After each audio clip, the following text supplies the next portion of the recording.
Hi guys, are you wondering how you can change your boring studio background pictures in Photoshop?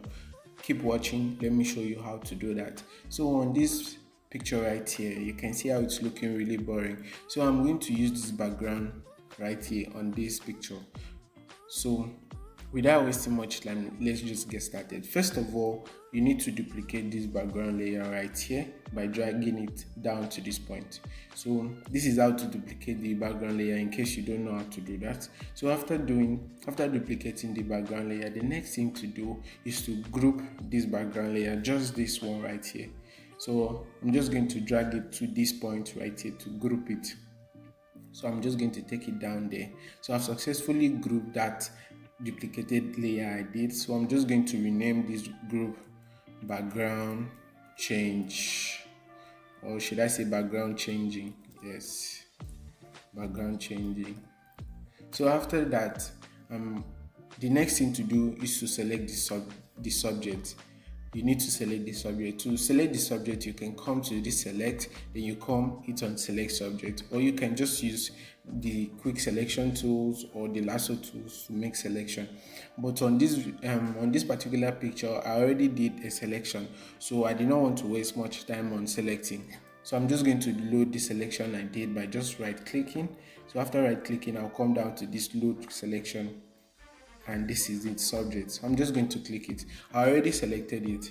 So after selecting the subject, the next thing is to add a mask to that group I did. So to add a layer mask here, I'm just going to come right to this icon right here, and I'll click. So it has added the layer mask right here. So to check if the layer mask is actually working, just come to your keyboard and press Q to do that. So you can see how it's looking right here. So sorry, I'm just going to select the layer mask just like that. So the layer mask is actually working. So the next thing to do is to bring the background I want to change to the image. So I'm just going to come down to this. Just make sure you come down to this layer under the group.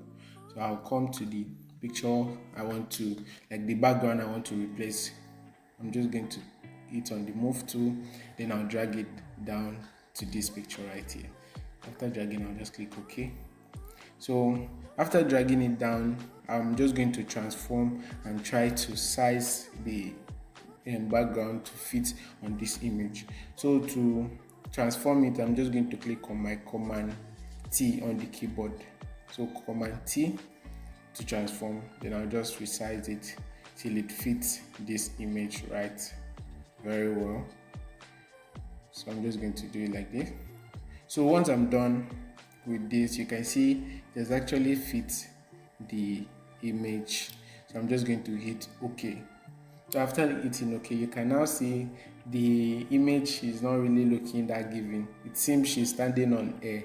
So the next thing to do is I'll come to this blending mode, then I'll change this to multiply. So after changing it to multiply, you can now see it's realistic at this point. So the next thing you are going to do is to come and hide the visibility of that background. Then you select just the layer under the group. Then I'll pick on my mixer tool. Make sure I turn this to a clean brush. The weight is at 25, the load 25, the mix at 30, and the flow at 30. Once all of that is being checked, I'll just start brushing the background just like this. You can see the down part of the background was looking really dirty, so I'm just going to brush it just like this to clean it up. But I'm not going to do much on it, so it will still look realistic as possible. So I'm just going to brush it just like this. Make sure once you're doing this, you need to take your time to brush the background. So the essence of brushing this background, I want it to be smooth so that it can fit the background I brought in. So after placing the background, the down part was looking really dirty and it wasn't fitting the background I brought, so that's why I'm brushing. So make sure while you're brushing, you need to take time and brush the background perfectly well. While I'm actually rushing now because it's a tutorial video, I don't want to take much time. So the little time I want you guys to understand what I'm doing, just like this. Make sure you brush it.